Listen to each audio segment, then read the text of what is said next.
Welcome! I'm Anutama. When I make yogurt, I use a frog. Well, you can make yogurt by just putting a yogurt starter and keeping the milk at about 100 to 115 degrees. The best, thickest yogurt happens if you get the milk really hot up to, let's say, 175 or 180 degrees, and then cool it down very quickly.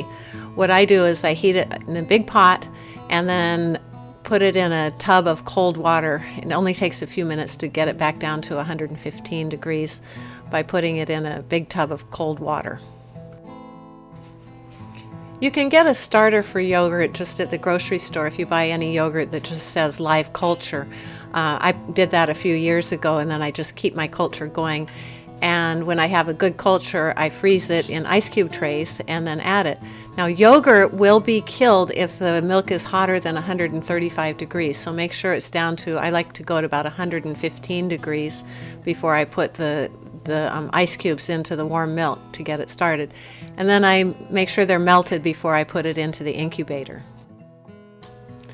Right now I'm using an Excalibur dehydrator to incubate my yogurt. It actually has a setting at 115 degrees to incubate yogurt specifically.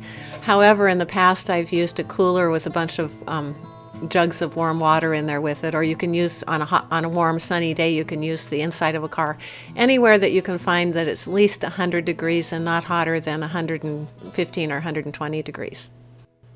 And then I put the frog on the counter because I have a tendency to forget I'm incubating yogurt and leave it too long. When I walk through the kitchen during the day and see the frog there, it reminds me to check the yogurt. In my dehydrator, it takes about 4 to 6 hours for the yogurt to get really thick. And after that, I put it in the refrigerator for a few hours to cool down.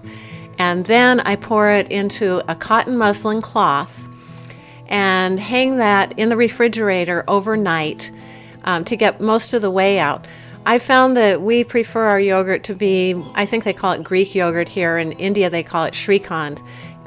It's a much thicker type of yogurt, and you can make some delicious desserts with it. I like to use some sugar or honey and saffron and almond extract and cardamom and lemon juice or lemon rind. Makes a really excellent shrikhand. Another popular flavor that we use is made with blackberry syrup and a little bit of almond flavoring, and then sweetened with either sugar or honey. We use organic sugar here. Or you can go the other way and use herbs, a little bit of salt, and some spices and make a spread or a dip with that. It's also very delicious. Not everyone has room in their refrigerator to hang a muslin cloth full of yogurt in a big container. I found this one container that does fit well in the space that I have in my milk refrigerator. But if you don't have space, you can also hang it at room temperature for 8 to 12 hours. Just be aware if you do that, though, that it will continue culturing at room temperature and you'll get a sharper flavored yogurt. We prefer that our yogurt to be as mild as possible. After draining overnight, the yogurt should be pretty thick, and at that point you can just scoop it out and put it into a container, and it's ready to have flavors added, or it can be eaten just the way it is. If you want it even thicker, you can stir it around a bit and then let it hang a bit longer. I usually get about 1 gallon of this hung yogurt for every 3 gallons of regular yogurt that I make. I hope you enjoyed this video. Please comment and subscribe.